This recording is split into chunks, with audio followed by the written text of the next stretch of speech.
Europa is the most likely place to find life in our solar system today because we think there's a liquid water ocean beneath its surface. Now we know that on Earth, everywhere that there's water, we find life. So could Europa have the ingredients to support life?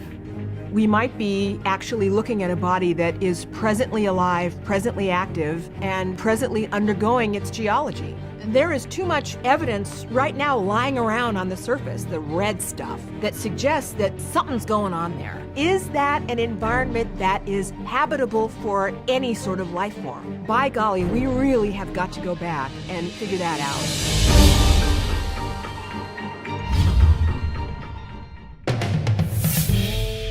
We have designed the Europa mission to take a spacecraft and its set of instruments all the way from planet Earth to Jupiter.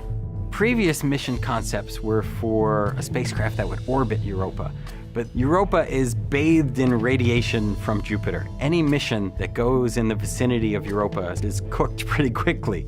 Instead, we're looking at a mission that will orbit Jupiter, make close flybys of Europa, and then zip out of the high radiation region. Kind of like when I was a kid, we had the sprinklers, and we didn't want to be too close to the sprinkler head, so we would run in and get a little water and then run back out again. This allows us to have a mission that's many years long and to collect and transmit lots and lots of data. As Europa orbits Jupiter, it flexes, and we could measure the gravitational change of Europa by encountering Europa at different points in its orbit. On a typical flyby, we would turn on our remote sensing instruments, we would image the surface, we would interrogate the surface with spectroscopy, and we would do the same thing on the way out. And we would essentially rinse and repeat, and do this many, many times until we understand Europa globally. Images from the Hubble Space Telescope tells us that Europa might be erupting plumes of water high into space. If that's true, then we could fly through those plumes with a spacecraft and literally taste it to understand the composition of Europa's interior. If it does have the ability to harbor life, how does that work exactly?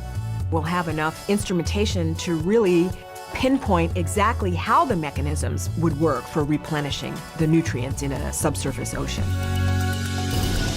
Europa is so important because we want to understand, are we alone in the cosmos?